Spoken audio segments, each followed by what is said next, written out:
Hello, I am Madam Hashimoto, DPRI Kyoto University, Japan. I'm going to present the result of study of postseismic deformation following the 2016 Kumamoto, Japan earthquake with Sentinel 1 and ALOS 2. In this study, I collected ALOS 2 pulsar 2 and Sentinel 1 images during 2016 to 2018. I performed ionospheric collection to ALOS 2 pulsar 2 images and then time series analysis with RexPath. Basically, this is a complementary study of Hashimoto 2020. This slide shows average line of sight change rate by Sentinel-1. Left is ascending image, while right is descending one.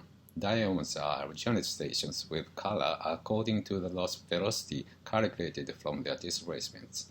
So velocity is consistent with GNSS. Dark green lines show the area of pyroclastic flow deposit.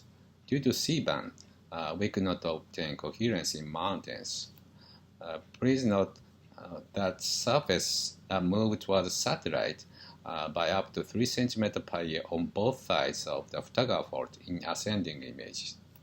We also recognize slight loss decrease of up to 1 cm per year, a little far north of the Futagawa fault in descending images, but line of sight increase is found in the area of the pyroclastic flow deposit.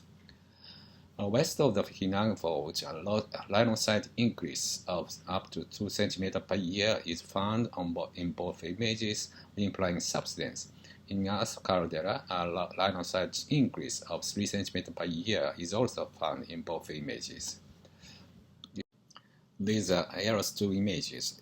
ALOS 2 images hold high coherence over the whole images owing to the element. We found almost the same characteristics as those of the Sentinel-1 images, but magnitude is a little bit smaller. It is noteworthy that a line of sight increase between Futagawa fault and Idenokuchi fault. We do find little disturbances in the velocity field on the northwestern flank of the Earth caldera where surface ruptures, many surface ruptures are found in the postseismic period.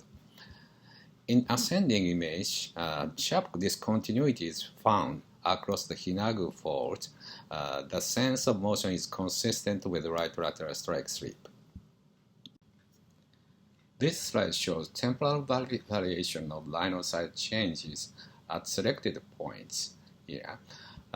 For track 156 of Sentinel-1, blue dots are filtered time series and its regression line are denoted in blue. Its slope is average line of sight changes in the previous slides.